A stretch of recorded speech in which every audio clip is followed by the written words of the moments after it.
ایک بار حضرت موسیٰ علیہ السلام ایک مجلس میں بیٹھے تھے۔ اسی وقت ایک شخص ان کے سامنے سے گزرا تو حضرت موسیٰ علیہ السلام نے اسے دیکھ کر فرمایا کہ اس شخص کی آج رات موت ہو جائے گی، اس کے سر پر موت کا فرشتہ بیٹھا ہے۔ اسی مجلس میں ایک دوسرا شخص بھی موجود تھا جو وہاں سے گزرنے والے کو جانتا تھا۔ وہ فوراً اس کے پاس گیا اور کہنے لگا کہ حضرت موسیٰ نے تمہیں دیکھ کر فرمایا ہے کہ آج رات تم مرنے والے ہو، تمہارے سر پر موت کا فرشتہ بیٹھا ہے، اور حضرت موسیٰ اللہ کے نبی ہے، ان کی کہیں بات غلط نہیں ہو سکتی، وہ جو فرماتے ہیں وہ ہو کر ہی رہتا ہے۔ یہ سن کر وہ شخص غمگین ہو گیا۔ پھر اس نے سوچا کہ میں اپنا سارا مال و دولت ضرورت مند لوگوں میں بانٹ دیتا ہوں۔ اس نے اپنے نوکر کو بلایا اور کہنے لگا کہ میری جتنی بھی دولت ہے اسے ضرورت مند لوگوں میں بانٹ دو۔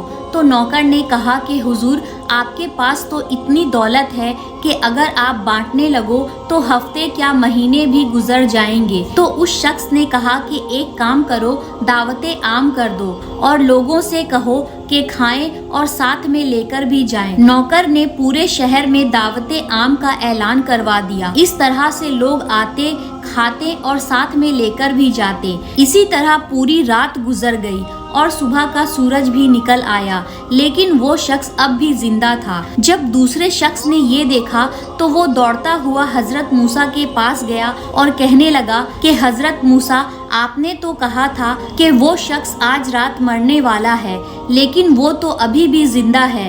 اب تو سورج بھی نکل آیا اور دوپہر بھی ہو گئی، لیکن وہ ابھی بھی زندہ ہے۔ یہ سن کر حضرت موسیٰ بھی پریشان ہو گئے اور وہ کوہ طور پر جا کر اللہ سے کہنے لگے کہ اے اللہ، جو تم نے مجھے علم عطا کیا، میں نے اس کی روشنی میں دیکھا کہ وہ شخص مرنے والا ہے، لیکن وہ تو ابھی بھی زندہ ہے۔ تو اللہ نے فرمایا کہ اے موسیٰ، آپ نے جو اپنے علم کی روشنی میں دیکھا کہ وہ شخص مرنے والا ہے، آپ یقین کریں وہ مرنے ہی والا تھا اور موت کا فرشتہ اس کے سر پر بیٹھا ہی ہوا تھا، لیکن اس وجہ سے اس نے جو کام کرنا شروع کر دیا وہ کام مجھے پسند آ گیا، یعنی اس نے بانٹنا شروع کر دیا، اور جب تک وہ بانٹتا رہے گا تب تک اس کو موت نہیں آئے گی۔